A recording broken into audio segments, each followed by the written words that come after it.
I'm very excited to welcome back to the show Dr. Sophie Mort. She is Sunday Times bestselling author of A Manual for Being Human, and now she's back with her new book, Unstuck. So, in this episode, we're going to be talking about how to break habits, getting unstuck, whether it is getting to bed earlier, stopping scrolling on your phone, ending emotional eating, smoking, drinking, whatever it is. We're going to talk about why it is that we have so much trouble breaking our habits. What are the exact steps that you can use to outsmart your brain? Is it possible to override the all or nothing mentality that is so common with high functioning anxiety? And can all of this be applied to breaking anxious habits? We're going to be giving you all the best advice so that you can really believe in your ability to change. Okay, let's go to the show. Dr. Soph, it is such a pleasure to have you back on the Anxiety Reset podcast. Welcome back. I am delighted, and I'm so pleased that we managed to find a time, because anyone who's listening, we have taken a few back and forth emails, haven't we, to try and get this to work, and now we're talking, so I'm so pleased. I'm so happy to. And we were just catching up as well about how when we first met, you just released your first book, and we were talking about me writing a book myself. And now here we are, you've done another book and I've done my book. And it's so wonderful how life unfolds. But I would love to start with, tell us about this new book you've written, Soph, and where that idea came from for you, and what kind of inspired you to write it. How exciting. I love this question, because often we're asked questions about how to fix things rather than how did you get to this place yourself? So my second book, Unstuck, 5 Steps to Break Bad Habits and Get Out of Your Own Way. I still feel that is like a tongue twister to say. I have to concentrate really hard when I say the full title. It's quite different to my first book, A Manual for Being Human, because it's less a mental health book and it's more about why people get stuck repeating the same patterns over and over again, even though most of the time we've all sat down and said, I'm not going to do that thing anymore. So one of the reasons I wanted to write it was because as a therapist, I think I often see 2 main periods of people's life. So I see people tend to seek out therapy at first when they're acutely struggling with something. Let's say it's panic, OCD, and they come and they need the answers. And during that period, hopefully we give them psychoeducation. We train them up in skills that help them get through the panic or the OCD or whatever it is they're dealing with. And then they have this new lease of life, right? I think you've had panic attacks, right? Yes. Yeah. I've had panic attacks, and I know what that feeling's like when you suddenly wake up one day and you think, oh my God, I might actually be able to get through the day. So this second, sorry, what were you going to say? I was just going to say, I just remembered the most beautiful description of a panic attack that you gave on the last episode we did. It's just come flooding back. Everyone that's listening now, you must go back to that episode. We'll link it in the show notes so everyone can listen to your last interview as well. But you described a panic attack like poetry, but equally informative and useful. That's so nice. Well, as someone who's had many a panic attack, and that's what started my psychology journey personally, I really understand how destabilizing it can be. And I really understand that often when we talk about it, it sounds like, oh, it's a panic attack, it's no big deal. But when you've lived the experience, it's absolutely horrifying. Yeah. And so, often when people have got through this panic or whatever it is they're struggling with, there's this real sense of, I can't wait to get out into the world. I'm not going to squander the time that I have. And this is the second phase I tend to see people in therapy. There's this moment where people come back and they're like, so I ran out into the world ready to start all my new habits, to make the most of my life. And it turns out I've slipped back into my old ways. So this second book details the 5 main barriers that keep us repeating old habits. And it was important for me to write it because I think there's some really amazing books about habit out there. Atomic Habits is one of the best books I've ever read. And for many of us, learning the science of habit simply isn't enough to change our lives, because there are all sorts of other things that get in the way, such as we self-sabotage, such as we overcorrect, such as literally the way that our brain has developed in order to make sense of this constant influx of information from the world.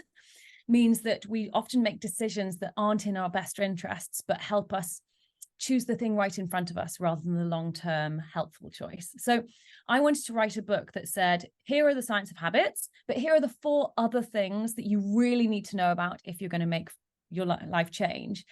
And however, even though that's kind of one of the reasons that I wrote the book, the thing that really spurred me into action was that during lockdown, I don't know if you remember being locked inside your house, but I really turned, I do. I know, we're all like, I remember that very well.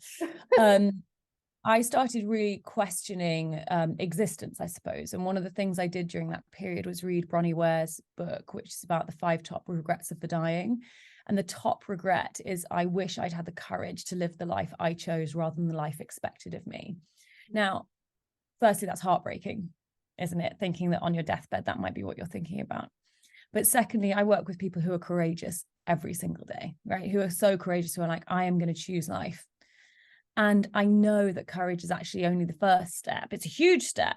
But like I said, understanding these 5 different parts of our lives that will keep us going around in circles, that's the next step.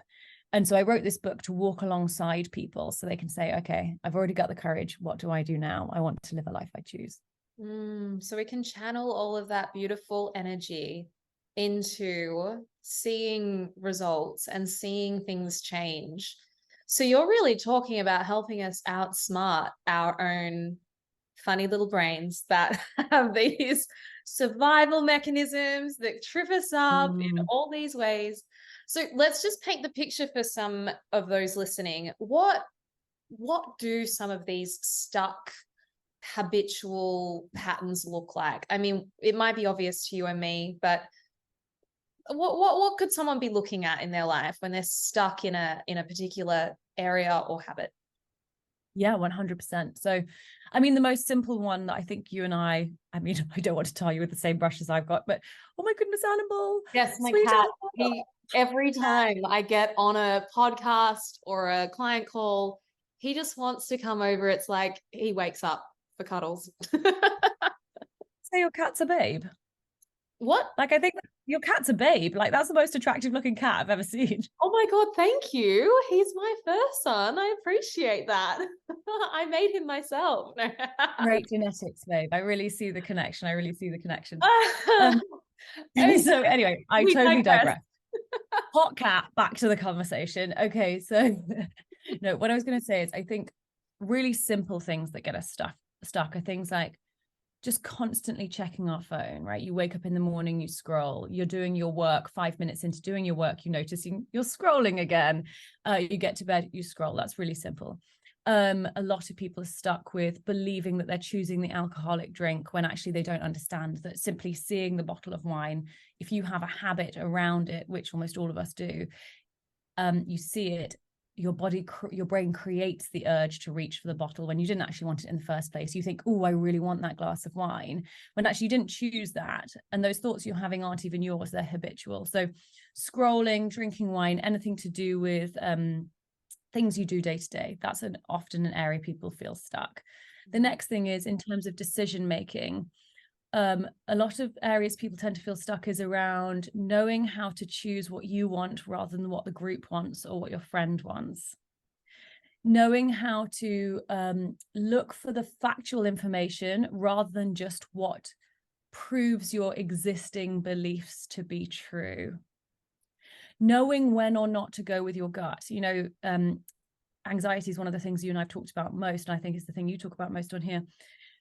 When you have anxiety and you constantly hear people say, just go with your gut, it can be very, very confusing, because when you're in the midst of panic, when you've been living with anxiety for a long time, your brain starts sending signals of, ooh, that sounds dangerous, don't do that. Your gut instinct is often off, and it's very hard to know when to listen to your gut, what that even means, and when to problem solve in a different way. So we've got this first area, which is we get stuck because of our habits in our day-to-day life, which they take us towards or away from the person we want to be. We get stuck because our decision making and our gut instinct can be very confusing from time to time, and will always tell us to follow the group, for example, or to look for information that already proves what you believe. We may be stuck because even when we know what we want in life and we've got all of the best tips and tricks to change our habits. Things like the fear of failure, the fear of rejection, or the fear what might happen if we succeed and other people then talk about us and laugh at us, causes us to self-sabotage. So that's a third area I see people often get stuck. Fourth area is, and this is really interesting because I never see people really talk about this when it comes to habits, and that is we might get stuck in the way that we interact with the people in our lives. Okay, a quick one. Many of us, particularly therapists, so I'm curious what you think about this, are drawn to, for example, something called the rescuer role. We derive a great amount of interpersonal satisfaction and well-being from helping others. This, however, sometimes can mean we swing from feeling empowered, like I'm coming in, I'm supportive, to then feeling hurt and victimized or overlooked when, for example, other people maybe are like, I didn't ask you for your advice. Or when they argue against your advice, or when they don't change when you've offered advice, not realizing that they didn't ask us maybe for that advice in the first place. So sometimes we get stuck in certain roles in our relationships and in certain arguments with partners and people that we care about. And then the final thing is, and I think this is particularly fascinating, is that we often get stuck because we don't learn from history. This isn't just in our interpersonal relationships. We see this happening across, governments. We see this happening across wars. We swing from one side of the pendulum to the other. Now, this can mean that we either repeat exactly the same patterns that our family taught us, or we may not. But the main way that we get stuck when we try and change family patterns is we say, I'll never, ever do that thing. And when we do, we swing the other way, which often creates new problems that then we think, oh my goodness, that didn't work. Or the next generation thinks that didn't work and swings back to the original position, meaning we have people swinging backwards and forwards from right to left all the way through generations. So I know that was a long answer, but I'm hoping that's kind of 5 areas that people might resonate with in their life when they think about why they might be stuck. Yes. And just illustrating that last point you made with a nice example of someone I was speaking to recently. There was the generation before were not taking care of themselves very well. And so this particular client went and swung into intense obsession around health and well-being because of what she witnessed in her parents. Yeah. Okay. And exactly. And her children were then displaying habits of or behavior of rebellion again, and so going into drinking and against exactly. There's the pendulum. Yes, you've illustrated it so well, and all of us kind of know this pendulum from our own life. Like, have you ever had a cold that lasted a long time and you're kind of bedridden for a while, and then you have one day where you feel better and you're like, I'm going to do everything today, and then you run out the house and you do it all, and you're like, oh my God, I'm so tired, and then you have to go to bed for another week. It's this kind of boom and bust, this swing of the pendulum. It's so normal in our day-to-day lives, and it's really quite a wonderful thing to be able to look at patterns across generations and say, okay, it doesn't sound that radical to choose a middle path, but maybe instead of saying I'll never or I'm going to always, there's something I can do in between that will actually stop these intergenerational patterns. I mean, how cool is that to say, do you know what? I'm not going to pass this on. And I know how to do it in an effective way. I love that.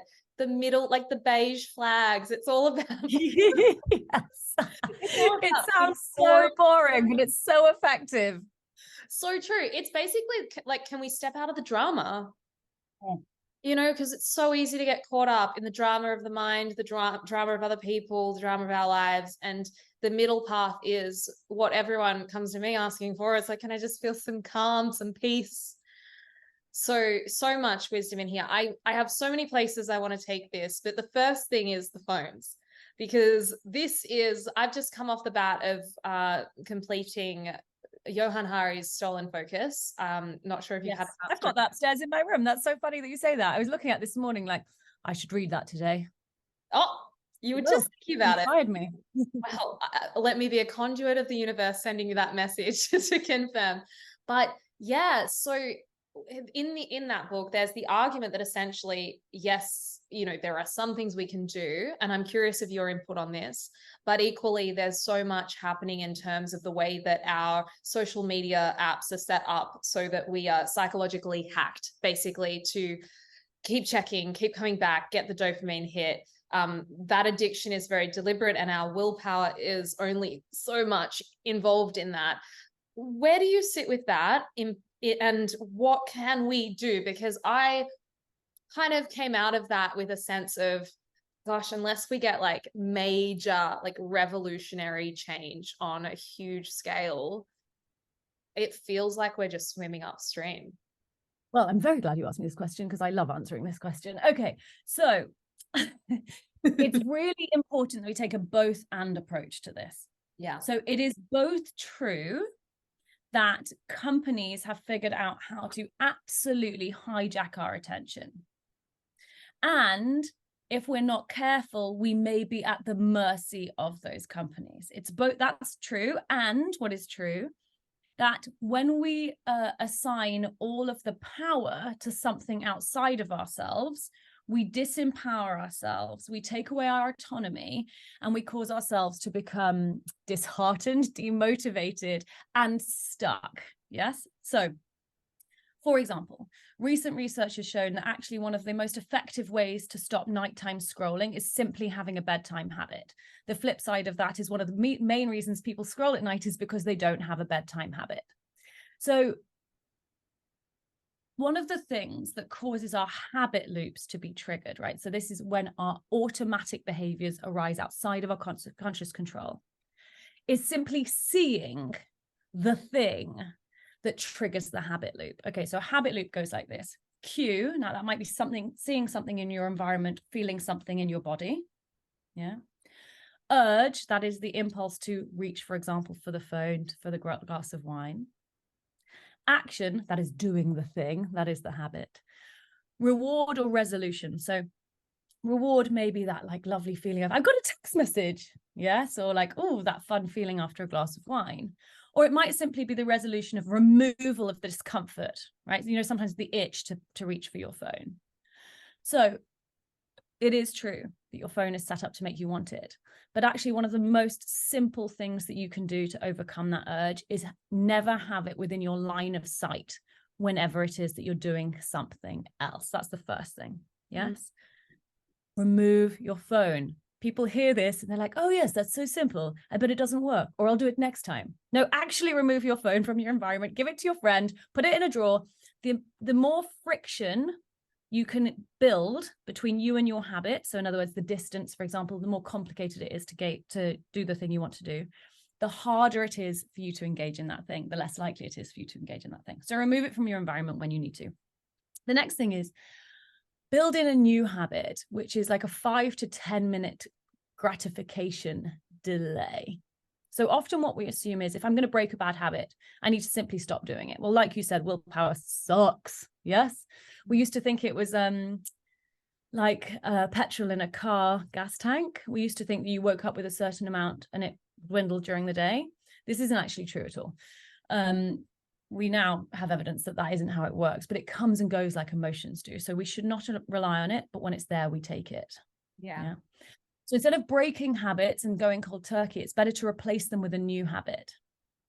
So every time you're cued to reach for your phone and you get the urge, so remember I said about the habit loop, to go for it. Instead of doing that, you have written all around your house, wait 5 minutes. Carry on with whatever you're doing. In 5 minutes, if you still want to reach for your phone, go for it. Now, if in 5 minutes you want to reach for your phone, great. It doesn't really matter what you do at this point, because all we're trying to do is break the urge and the action. We're trying to create a gap here. Yeah. And what we want to do is link pause to the original cue. If you do this over and over again, over time, the new habit will be urge, oh, I carry on doing what I'm doing. And then I make a conscious decision later. So it is true. We need to understand how much our environment is against us and is triggering us. And we need to understand that where we can take our power back, it is possible and we must attempt it. Beautiful. I mean, this makes me think of all the times I've like forgotten where I've put my phone, and I might have left it in the bathroom or something, and I get so much done in that time. Right. And I've kind of got in the back of my head, oh, I really need to find my phone, but I just cope without it for a while, and then you know, there is that focus. So I appreciate you bringing us back into the beige here, into the middle ground of, So boring, but it's so true. well, you're right. Like, it is not just a matter of, oh my God, I now have this phone in my life and there's nothing I'll ever be able to do. 100%. I mean, how disempowering is that thought? So disempowering. And that's where we get with a lot of our anxiety and feeling like, okay, this is just the cycle I'm in and this is where I'm stuck. Can we apply this to some of those more anxious patterns too? Yeah, 100%. I mean, one thing I really notice, and I see this in my clinic, and I definitely have experienced this in my own life, is literally linked to managing anxiety. So I don't know if this is a question you're asking, but often what I notice is if someone is deeply in the cycle of panic, they will come to therapy and you will give them, for example, breathing exercises, grounding skills, whatever coping skill you've decided to work on together. And they will go away and they will do it as if their life depends on it. And that is because it feels like it does. Yes. Now, the fastest way to create good habits, or any habit, is the amount of repetition, is repetition, right? The more you engage in something, the more likely it is to become a habit. Now, unfortunately, this is counterintuitive for people who are kind of anxious, right? Who go through phases of deep anxiety and then feel much better. Often you will give them the same tools, and really no judgment, anyone listening. When I'm in a semi-anxious phase, this is me. So I'm not saying, you know, shame on you to anyone. So now if you've got someone who has panic that disappears, anxiety for periods, you'll give them this homework, these kind of breathing exercises or anything like that. You'll do it together. And they'll go away and they'll really struggle often to make the exercises stick. Now, why? Well, because maybe they go sit down and do their exercise and they think, yeah, I kind of feel good today. I don't really want to do something that's going to remind me of panic. And or they go away and they do the breathing exercises. And because at first there's no immediate reward, remember I said habit is kind of cue, urge, action, reward, or resolution. They do the breathing exercises and maybe at first it feels worse actually, because they've been so successful avoiding their physical cues of anxiety that when they start doing it, they have to focus on the things and it feels scarier. Yeah. Or they feel no change. Then they think, well, this isn't working. So they don't do it as often as they need to. Does that make sense? Or it's like it's too hard, right? Like like sitting down to meditate. It's like, oh my God, but my mind keeps jumping around and I feel restless. Yes. And sometimes as therapists, it's our fault for overselling the technique by making it sound like a breathing exercise will fix everything every time from the first time you use it. Or the idea that if we tell people that meditation is going to make your mind go blank, it won't. Sometimes it's our fault because we haven't practiced it enough in the clinic with them so that they don't really know how to use it outside of the room effectively. But often it is our job also to troubleshoot when they come back. Okay, so what was it that caused you to struggle with putting this into action? And how do we make sure you feel safe to go away and do this time and time again? So in terms of habits and anxiety, I think it is really interesting how often I see this kind of sharp improvement in people who are really struggling with panic that is faster and more significant than people who are able to kind of get through their day and take or leave the exercises. So if you're this person, if you're this latter person, no judgment. Consider how you can set up your environment to make it as easy as possible for you to do your breathing exercises or whatever it is you do. Don't rely on willpower. For example, let's say it is breathing exercises. I want you to decide at what time you're going to do it tomorrow morning. But instead of deciding like 9 a.m., I want you to connect the activity to something you already do. So is it that you wake up in the morning? Ironically, I'm going to say reach for your phone because I'm assuming your breathing exercise on there. You reach for your phone, you put your headphones in, and you do your 5 minutes of breathing exercise. Again, it's better to do it with an audio, with an audio rather than in your own mind, because that'll stop your mind from wandering. So you say, when I wake up, I do X. Or you say, when I wake up, I get out of bed, I brush my teeth, then I do my breathing exercises. Then decide on a reward, because like I say, breathing exercises don't feel that rewarding when you first start doing them. Maybe that'll be your cup of coffee or something else that you find delightful. And simply repeat that time and time again. Notice, keep a list of all the thoughts that get in the way. If it's something like, if I do this, it's going to remind me of feeling bad, take that to therapy, take that to your friend, discuss this, make a plan to overcome those kind of thoughts, and you will get there in the end. I know that was a slightly different conversation to your question, but does that answer the question that you were driving at? Absolutely. And such brilliant advice, and so relevant to everyone listening. And it really goes to, I hope anyone listening who is experiencing more of that intense panic, I hope you feel inspired knowing that you naturally have an inbuilt motivator to go and save yourself. And Oh my goodness. Yes. apply this more readily. Yes. And you know what? There's one thing I really want to say that may or may not be useful. So I was 18 when I had panic attacks, and I had no reference, and I honestly thought my life had ended. And not only did my parents and friends and family look so concerned when they looked at me that I thought they agreed with me. At that point, there was very much an idea that anxiety and panic disorders were with you for life, and there was no way of changing them, right? It was just how it is, and you had to basically like figure it out. There was therapy. I wasn't born, like in the days of carriages. This is not very long ago. I just mean this was before very recent understanding that you can get over panic, right? So if you're listening to this and you're really struggling, not only do you have this really great natural motivator, as long as you find the right person or the right tools to help you engage those tools, but actually you can make such phenomenal change in your life that if you read the kind of slightly older text from like 10 years ago, you may not think is possible. I think the rhetoric that it's not possible is still so ingrained. Like I try and speak up about it all the time, and I sometimes feel like I'm blue in the face talking about it, but still there's pushback. Still there's people that want to even question so many elements of it. So I really appreciate you pointing that out and making that really, really clear. We need to hear it over and over. There is a side note, which is some people I do know live with anxiety, and they instead focus on how to manage it and make it so that it works, like their life isn't constantly derailed by it. But a lot of people do very successfully manage anxiety. So if you're listening to this, please seek help. You deserve it. Yeah, so beautiful. Now, slightly shifting gears, because I have to pick your brain on this one.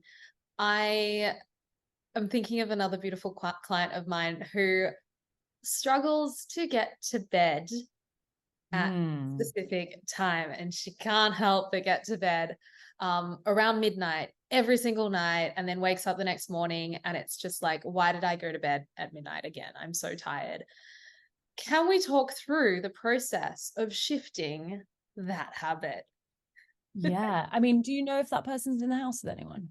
Yes, there's other people around, but her partner goes to bed before she does.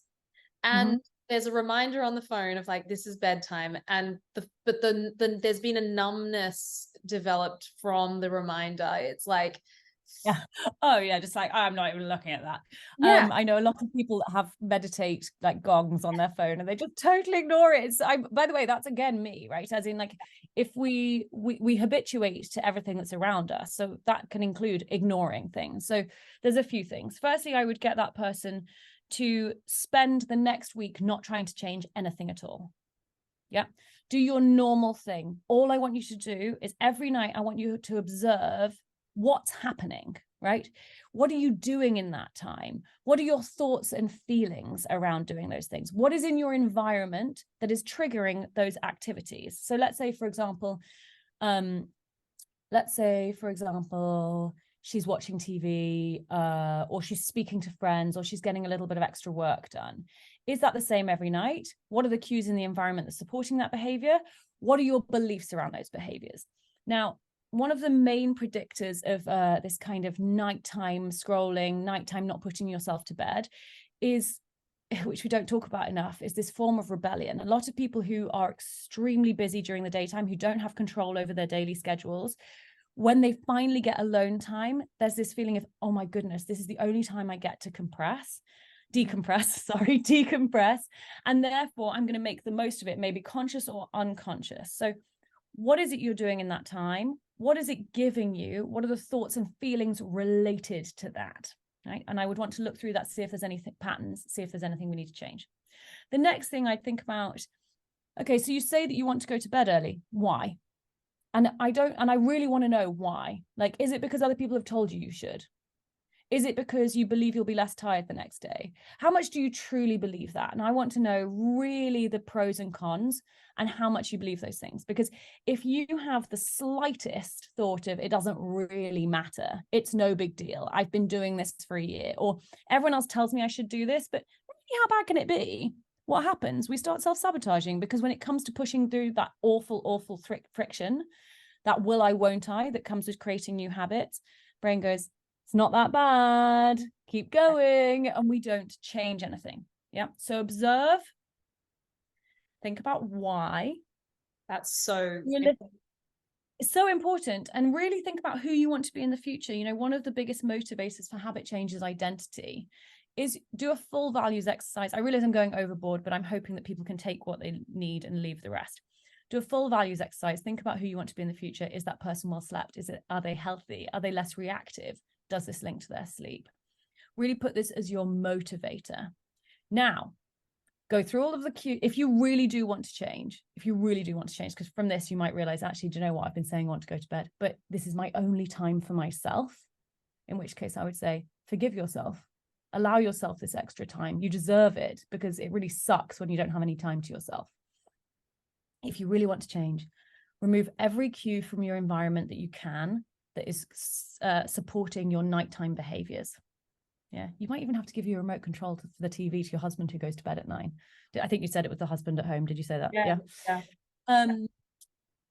So remove all of the cues that you can from your environment that's supporting your old behaviors, and add in any new cues that you need to, right? So for example, if you want to have a bedtime routine that involves reading, for example, maybe it is that your husband, you give your husband the remote control for the TV, and you've got the bed book set up next to the bed, and maybe a candle. You create an environment that makes you doing whatever it is you want to do for bed so easy that you can't avoid it. And then you start practicing that instead.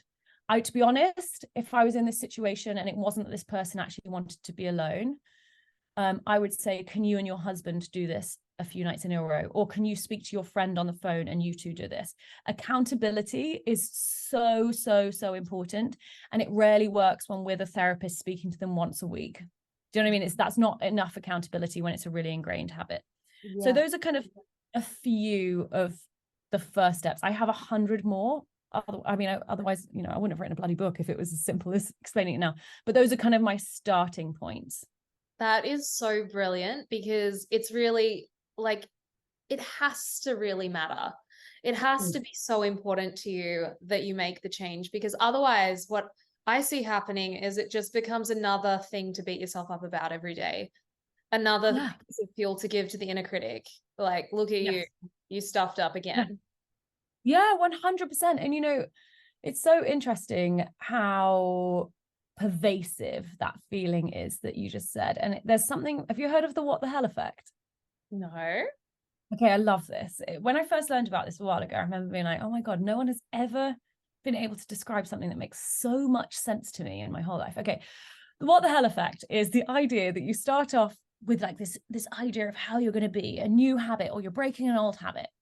I'm going to use wine as an example just because I think it's such a common one. Yes. Yeah? So let's say, for example, you say, I am not going to drink any delicious wine.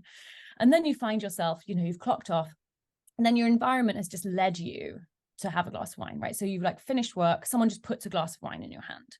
It does happen. Yeah. Yeah. Now you're there with a glass of wine in hand, you've taken a sip, and you suddenly remember, oh my goodness, I said I wasn't going to drink. Now the brain goes, what the hell? You've already ruined it for the day. You may as well just keep on drinking. In fact, just like dive in. Now, the second part is often because we feel shame for our actions. Yeah. So there's the what the hell, I've already broken it, may as well start tomorrow, which I think is something a lot of us think, rather than I could just turn it around right now and start again now. And the second bit is when we criticize ourselves, when we feel shame for our actions, what do we tend to do? We tend to double down on our old habits that we used to use to punish ourselves. So often then people might finish the glass of wine or even pour in for the whole bottle, because it's a way of thinking, it's a way of self-punishing without saying it. So if you're experiencing the what the hell effect, firstly, realize it's very normal. Catch your brain and say, yeah, I hear you, but actually every new second is an opportunity to make a difference. So I can put this glass down. I can even give it to my friend if I'm nervous and say, please, can you take this away from me? I desperately need a glass of water, otherwise I'll drink that glass of wine. Yes. And say, there's no shame in this. There's no shame in dropping back into your old behaviors. There's no shame in not being able to create behavior change. It just shows how hard it is to do this. And through self-forgiveness and self-compassion and the sneaky little thing of visualizing it going well the next time, I can actually create an environment in which change may happen in the future, even if it hasn't happened today. Yes, because we can always learn. This really reminds me of when I was stuck in the patterns of binge eating and bulimia, but obviously the binge eating happened first. And there would be very much the what the hell effect, because it was always the I won't do this, and then here I am and I'm in the middle of it. But I never understood why people said that it was a kind of like a self-hatred behavior. Until the way you described it, where it's like, it's that without words punishing yourself or having a go at yourself and by going into that whole cycle and yeah. And I think so it's the same, it's such a double-edged sword, isn't it? Because in those situations, whether it's booze, food, or whatever it is, you may get into the what the hell effect, and then you might actually soothe yourself with the thing that you've got in hand, right? So food and booze is also a way of kind of numbing. It's a way of remembering what granny used to make you as a child that made you feel so nurtured. So you might pile in further because it's actually a coping skill that makes everything feel better. And also it can be a form of self-punishment because it's like, shame on you, look at what you're doing. You know, so it's both and it will be different for everyone, but there's no shame in slipping back into your old ways. Can we talk about where the logic is in us shaming ourselves into breaking our habits? Like, oh, I know. It's so flawed, but take it away. It's so flawed. So I'm curious about what you think about this.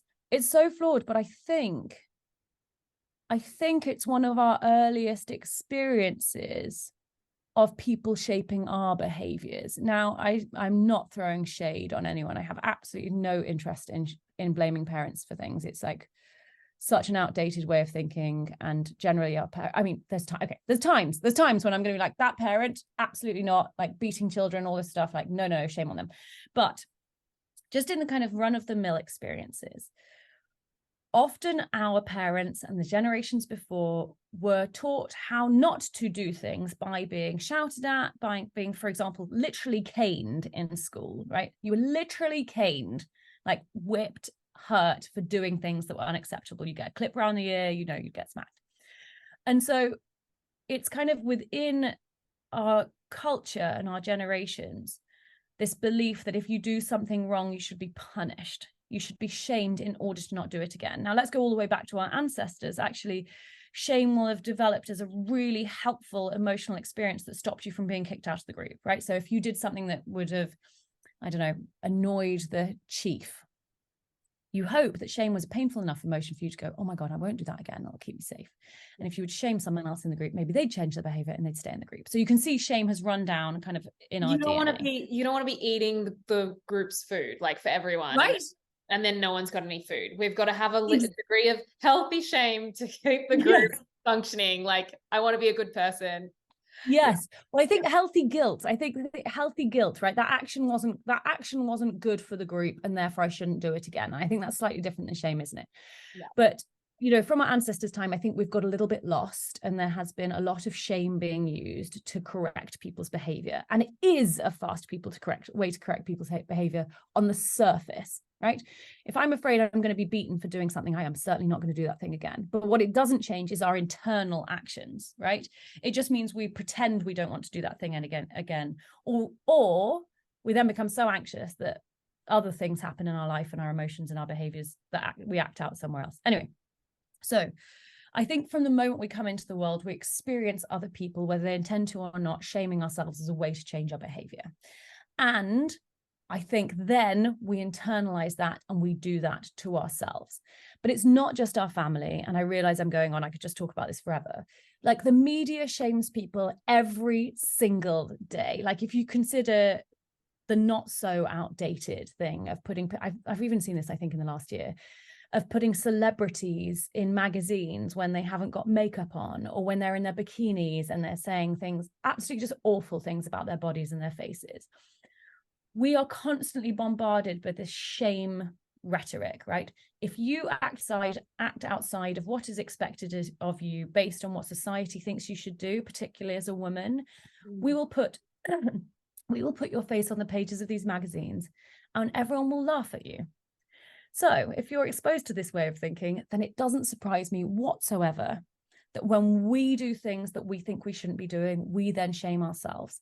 It's partly learned and it's partly protective, because we think if I can shame myself first, then I'll get there before other people do. And hopefully people then won't see that behavior in me.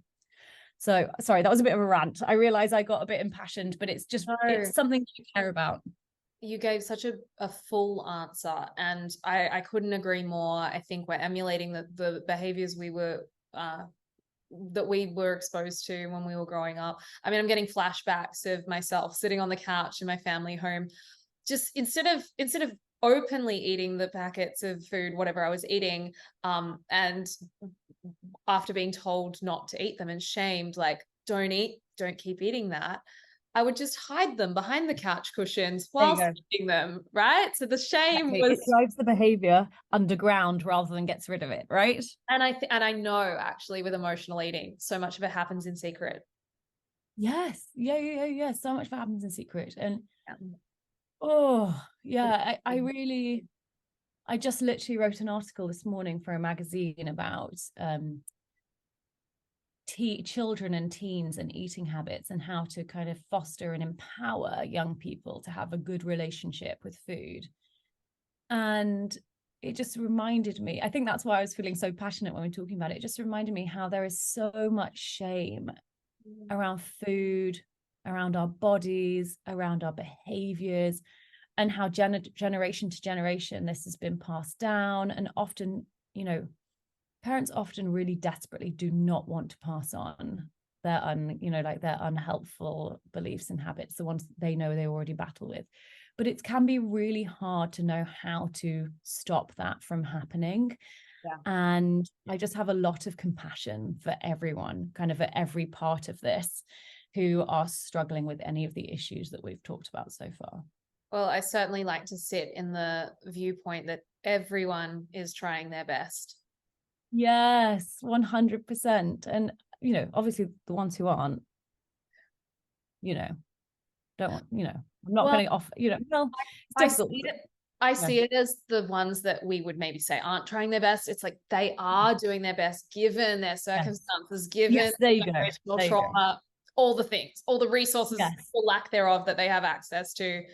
You put you or me in those exact shoes. And I like to believe that we are all doing the best we can given XYZ. Yes, 100%. 100%. Where I want to lead us is somehow bring us back to habits and breaking habits. It's been such a beautiful chat so far. So is there a specific habit in your life that you've managed to break through? And would you mind sharing that with us? Yes, smoking. Oh, can you tell us the story? Yeah. So, Mum, if you're listening, I'm very sorry to tell you this.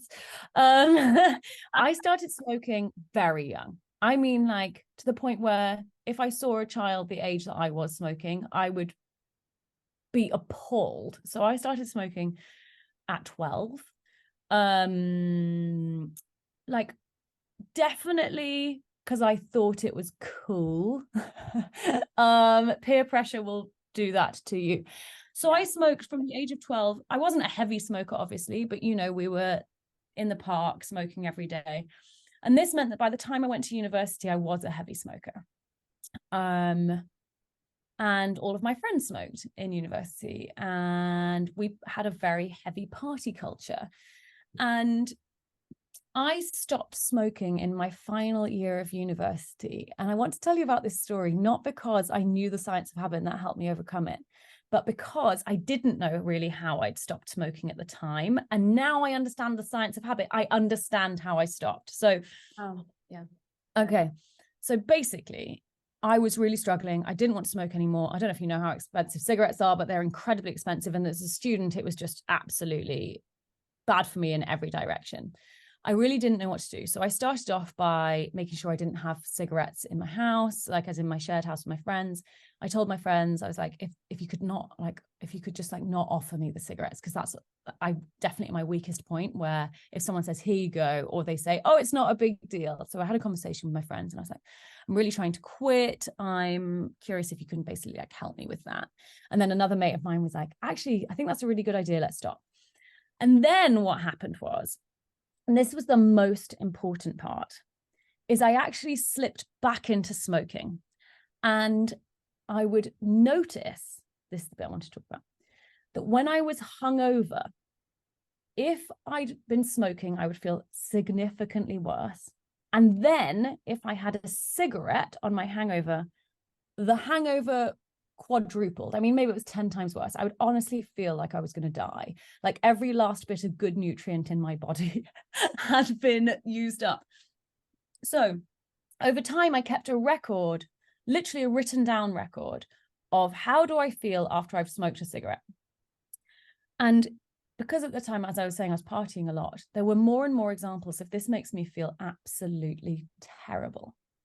And then I noticed, after I kind of went back to my friends and said we shouldn't smoke anymore, that basically I had enough of a log that when the craving came up or the thought of I want a cigarette came up, there was a secondary thought of, hang on, no, I don't want to feel worse right now. And that was when I stopped. Now, the reason I want to give you this as an example is because often for really ingrained habits, it's not as simple as removing the cues, creating a new behavior. There's something else we can do. And that is we can spend time purposefully looking for the reality of the outcome of the habit. Now, the definition of habits is that it should continue whether you want it to or not. I was smoking even though I was feeling like shit. Excuse my language. So if you can use mindfulness to observe how you feel genuinely after you've engaged in a behavior you want to kick, and you can document that for long enough, over time, the center of your brain, the part of your brain that literally is responsible for creating the association between the action and the outcome, will start to learn the reality rather than the automatic assumption of how you'll feel. And over time, that will help you break down your habit loop. That's so interesting because I did a very similar thing with binge eating. I just started to really think about, how does it feel like? I'd stare at the food. You go, Yes. what's this feel like once it's like in me and my stomach distended and I feel so uncomfortable. And I started to associate the foods and think, what's that feel like in my stomach? And I would just like associate it with the pain. Yeah, 100. And it's so interesting, isn't it, that often we assume that we should just be told what to do and change our behavior, right? We should know that, oh, if I overeat, it won't feel good. Oh, if I smoke, I'll feel crap. My mouth will feel terrible. But actually, the head-heart lag, so the kind of time it takes for information to go from your head to be something you truly believe, often depends on you learning these things for yourself rather than being told them by other people. So that's why this mindful awareness, I love that you experienced this yourself. That's why this mindful awareness is so important, because you're being your own scientist, right? You're finding out, is this true for me? Do I really want to do this anymore? And instead of going, why aren't I doing it? Why aren't I doing it? Allowing the new learning about actually the outcome of that thing to change the habit for you. Yes, I love that. Okay, so if there's one person listening, so that has heard all of this and is still thinking to themselves about their habit that they want to change, and they've still got that little bit of, oh, I'm not sure if I can do this. What is one piece of like motivation, inspiration you can throw at them to help them just move that little bit further into believing they really can? Yeah. Okay. Think about something in your life that you've learned. Anything. It could literally be, if you can walk, think about learning how to walk. Okay. Think about the fact that, if the baby example is a little bit harder because we can't really remember it. But so think about something that you've done in your life that you didn't know how to do before, or something in your life you've changed. And think about the fact of how you did that, what support you needed, how many times you had to plug away at doing that thing for it to become something you do now or don't do now. And really use that example of, I've done this before. I've shown myself that I can create change, as proof that you can do it again in your future. Because what happens is, when we're feeling anxious or sad, our brain lies to us, right? It says you can't, you won't be able to, you never will. And then we disempower ourselves by buying into that thought. Whereas if you've made it to wherever you are in life today, I'll guess that you can likely talk, likely read, likely write, likely walk. I think babies fall down over 17 times an hour. I think that's the statistic. That means you've been through periods in your life where you failed at something, in inverted commas, because obviously that's not failing, it's part of the learning process. 17 times per hour. Imagine allowing yourself to do that now. Right? Yeah. You can do all those things. You've got so many rich and detailed examples of you already conquering things in your life that you probably take for granted. Start there, list all of those things, and use that as proof that you can definitely make change going forwards. Oh, brilliant. Another brilliant piece of advice. I feel like that's sending us off in a really nice place. So for anyone that's listening, they want to find you, know more about you, and where can they get your book? So Unstuck and A Manual for Being Human are available wherever you buy your books. I believe Unstuck is being released in Australia this month, but it's already available on Amazon and it's on Audible. I did the reading of it. So if you'd like a soft British accent in your ear, Audible's the place. But yes, you can find me and my books online wherever you buy your books. Otherwise, _Dr. Soph. I still fall into that trap. _DRSOPH as on Instagram, and drsoph.com online. And I would love to meet you all. So look me up. Beautiful. We will put all that information in the show notes so people can find you nice and easily. Thank you so much for spending time with me. You are a delight every time. I've missed you since our last interview. So it was wonderful to reconnect. Thank you. Thank you. I loved this. I hope you have a really lovely evening. Thanks, lovely. Thank you for listening. We have reached the end of this episode. If you enjoy this podcast, I'd really appreciate it if you'd leave me a review and share this episode on your Instagram stories, tagging me at Georgie the Naturopath. You can order a copy of my book, The Anxiety Reset Method, and watch my free masterclass in the links below the episode. That's all for now. Be kind to yourself. Know that you are enough and you're exactly where you need to be.